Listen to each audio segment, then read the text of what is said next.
So it's finally here, the 8 Princes DLC. And the hardest starting situation out of the 8 Princes is Sima Liang. We're going to play Sima Wei, who is actually the second hardest, or I guess Sima Lun might be too. This guy's got a really unique playstyle that revolves around melee units, which so far I haven't really done any campaigns focusing completely on melee units, at least not melee infantry. And this guy gets special infantry, as well as he gets 10% more melee damage faction-wide, 15% more campaign movement range, which is super strong. Movement range is amazing to have, as you can chase armies down and they can't run away from you. Well, they can march away actually, so that's not completely true, but movement range is really good. And he gets 10% more replenishment at the start of the game, which is crazy, which I think is kind of necessary because if you are going to focus on infantry, you're going to be taking a lot of casualties every battle. Also, he's got a pretty similar playstyle to Junjiang, as his special resource is Fury, which reduces unit upkeep, increases replenishment, has an impact on diplomatic attitude of other factions, which I'm guessing the more you have, the more other factions dislike you, which is exactly how Junjiang's resource worked as well. You can increase Fury through victories and occupation options, and Fury decays over time. As always, we'll be playing on legendary campaign difficulty and battle difficulty. So to start off, we don't have a whole lot of Fury and we lose 4% replenishment. So we're only getting 6% replenishment bonus. And we actually gain 5 diplomatic relations with all factions. I wonder if that goes up or down as we gain Fury. We start off with the legendary general Gongsun Hong, who has a huge amount of cunning, 40 extra cunning, 15 more campaign movement range starting in own regions. And this guy gives 15 as well. So if I make this guy the heir, we'll have 30% more campaign movement range starting in our own regions. And this guy gives 5 more melee evasion for melee infantry faction wide if he is the heir, which is also really good because we're going to focus on spamming melee units. This guy is brilliant too for more ammo for his units, and he is cunning for even more cunning. So this guy's got an insane amount of cunning. 139, I think that's probably the highest I've seen in the game. Oh, and he comes with an exceptional robe too, of course, with 9 more cunning. See the other generals, we got Liu Shen, who starts with a unique chess piece, 30% extra range block chance, which I'm still not sure if that applies versus towers. Against archers, it's completely useless unless it's like a bow archer general. 65 armor base is pretty high though. And this guy is actually just a regular champion. Can we unequip his armor?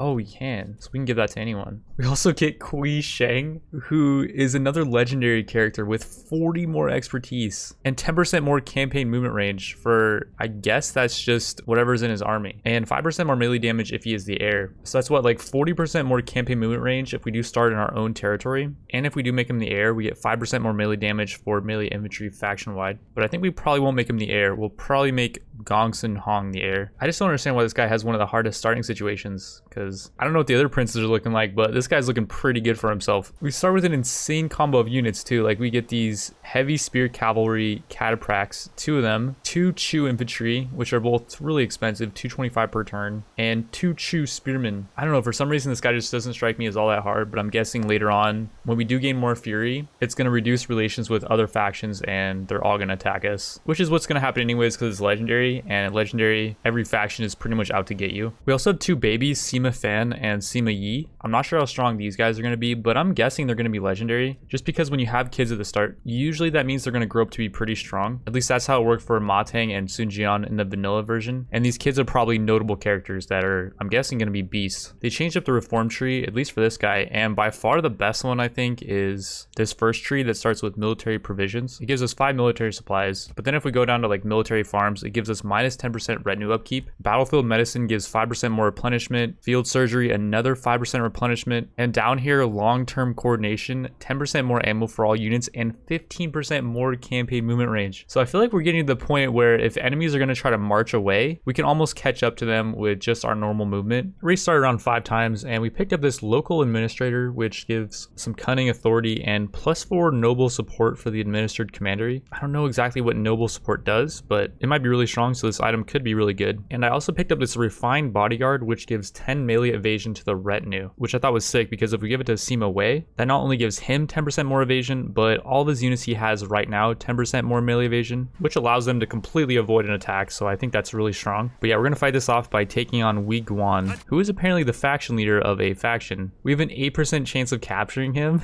And like, I feel like I'm gonna have to do this over and over until we do capture him, just because I want to see if he would potentially join us. Oh wait, no, he's a faction leader, so he wouldn't join us, I don't think. It would be nice to capture him because we could take his intellectual vestures.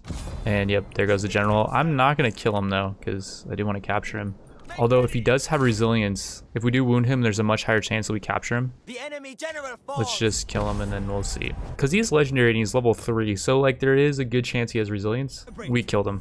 And he didn't drop his item, but oh well. We have our first quest and there's all these alignments. We're going to go for might alignment though, because we are focused on just fighting, and I'm guessing might is the way to go if you're just trying to fight. And we'll take out Liu Yang's trade port in a night battle. We'll fight on the field. None of our infantry or our general has any range block. The only unit that does have range block is these cataphracts, which they only have 15%. Although our bowmen do actually have flaming shot, so we'll use both of them to take out these towers. This is the best side to attack the trade port from because they only have 2 towers on this side. So yeah, Sima Wei does have Flames of the Phoenix, which is a pretty powerful splash attack. It's just the regular Flames of the Phoenix though. It's not like he has a special ability. And yeah, that was actually really hard hitting on the Saber Militia. He also has Scare, which reduces nearby enemy morale. And yeah, these archers are running. After capturing the trade port, we can put Kui Sheng on the field, which should give us extra movement range. I think that applies even if he's not the commander. And I think we will give Gongsun Han a trebuchet, mainly because next level up, he will get flaming shot. And with trebuchets, you don't have to waste a turn sieging, for example, like these small cities or really anything with walls. And actually, one thing I didn't realize is we start out with a large town, a lumberyard, and a weapon craftsman as well, which is why we were actually gaining money. Because I was wondering how we were gaining income with having this fat army. We got an exquisite weapon from our weapon craftsman, which it's only a tier 1 weapon craftsman, so I'm guessing this weapon's gonna suck. An exceptional war glaive. Okay, that's definitely not suck. I think the glaive is definitely better for just mowing down groups of units, as the instinct does increase his melee damage by 4%, and we'll save this war axe for Liu Shen, who does have hamstring, so he is really good at killing generals, and he's also strong, so he has 10% more armor piercing damage. So this guy's pretty much made to kill generals. In this next turn, we can attack Chang'an. We have 900 versus their 1200, and it does predict a Pyrrhic victory, so the AI thinks we will lose a lot of units here, but we'll see about that one. They have 32% armor as well, and we can give them a Wisdom of the River. We might as well just Flames of the Phoenix on them. I kind of missed that one. Didn't really aim it that well, but they have reduced armor. They have 0% armor now, so our archers are just taking them apart. Which actually, we should use Flaming Shot on them while they have Wisdom of the River up. Flaming Shot does more damage to unarmored targets, although it does actually fire a lot slower, so it's not really all that worth necessarily. Our archers have a gross amount of ammo. Like, they're still not out of ammo, and they've been firing for so long now. I don't know what they're doing with these archers. Like, they're sending them into our generals. They're all routing now. I mean, they're not routing permanently, but there actually might be. Like, 2 of them are almost dead. Just, that was not even that long either. That was just a little bit of time for our generals to be hitting them. But we made it into their city center, and if we just capture this and hold on to it for, I think it's 200 in-game seconds, The enemy or actually it just reduces their morale if we hold it.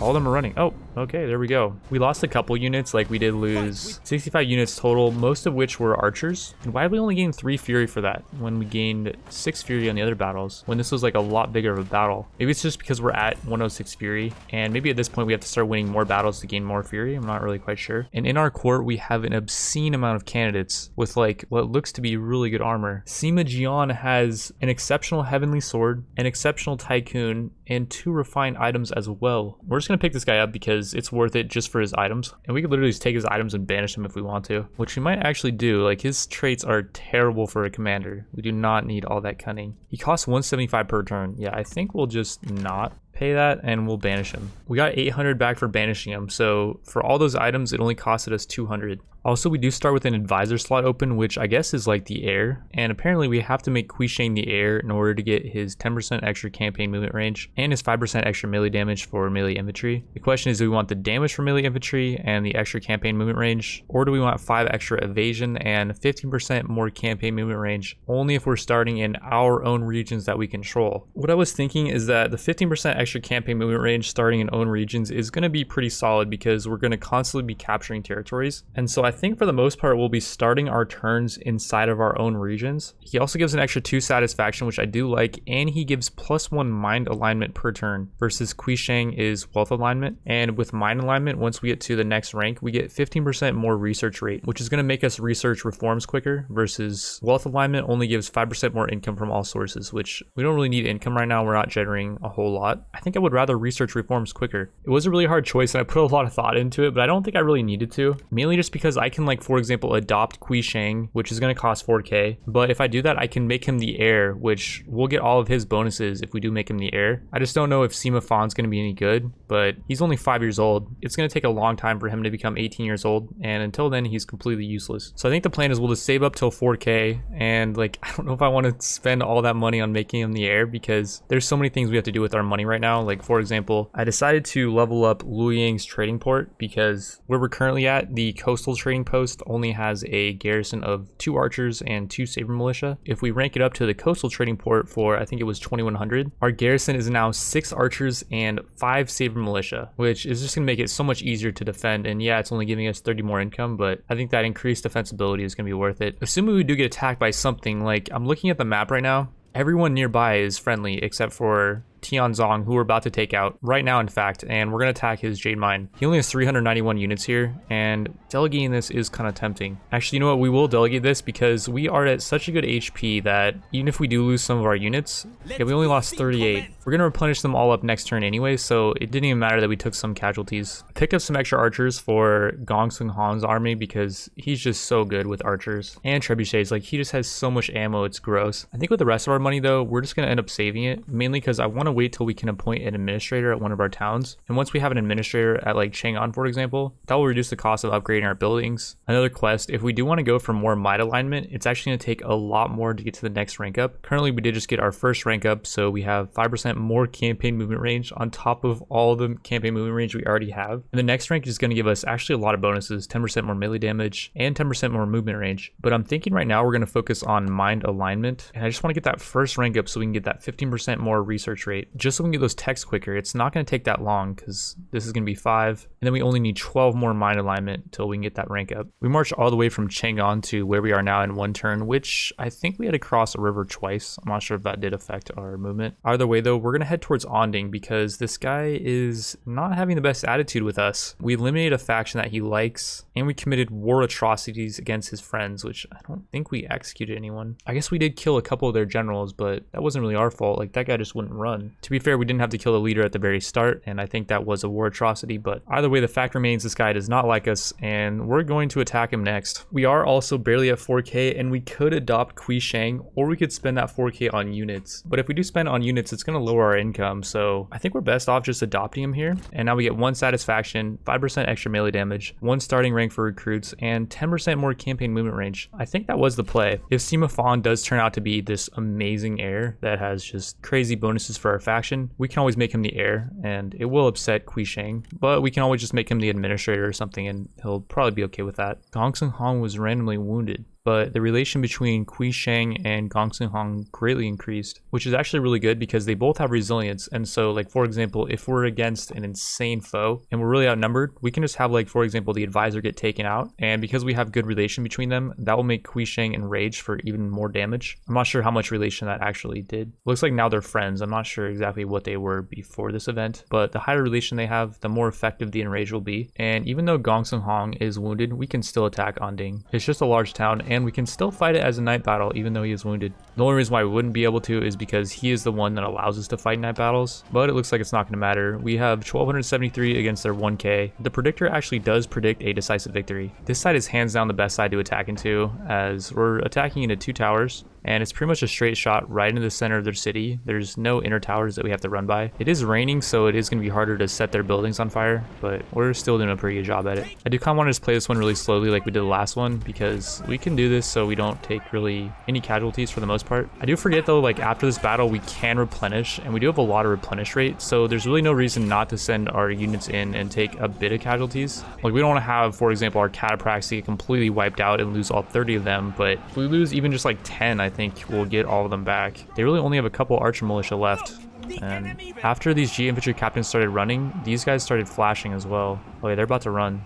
negative 75 morale. There they go. I thought that G infantry captains only provide a morale bonus to nearby allies, but those archers were really far away. I think maybe the fact that like all their infantry were running, that really had a huge impact on the archers' morale or something. Because right when those G infantry captains started running, they were gone. We lost quite a lot of units, 286, and like we lost probably a bit too many cataphracts, and in general we just didn't have to lose as many units as we did, but it's okay. We'll occupy this, as looting and occupying only gives us 1 fury. It's not worth. And Gong Sung Hong actually got a level up while he was wounded in his tent. We can give him resourcefulness for yet another bonus to his cunning, 8 more cunning, which brings him up to 68% extra ammo for his retinue, and he gives us 17 military supplies on top of the extra 10 military supplies in enemy territory. So this army is just not going to ever run out of military supplies. Our replenishment is currently 27%, so yeah, our cataphracts are not going to heal to full, and Sima Wei and Kui Shang probably didn't have to take as much damage as they did. Alright, next turn we're going to go for Onding's Toolmaker, and I think that's the end of Xiangli's faction. I think we'll just delegate this, like it's 1300 versus 500. I'm pretty sure we won't take that many casualties, to the point where, yeah, we only lost 100, like that's not bad. We're next going to start heading over towards Wudu, as this guy has a -6 relation with us, and he's got his Silk Trader, Jinxing's Horse Pasture, and the town of Wudu that we can all take over. And I'm trying to double upload every single day. Speaking of which, if you guys do like Total War more or Planetfall more, then leave a like on whichever one you like more, or if you like them both, then just leave a like on both of them. I don't like doing 2 series at once, but these games did both just come out at pretty much the exact same time, and I think they are both very much worth covering, so I'm gonna cover both of them. And yeah, that's gonna be episode 1. Thank you all for watching, and I will see you in the next video.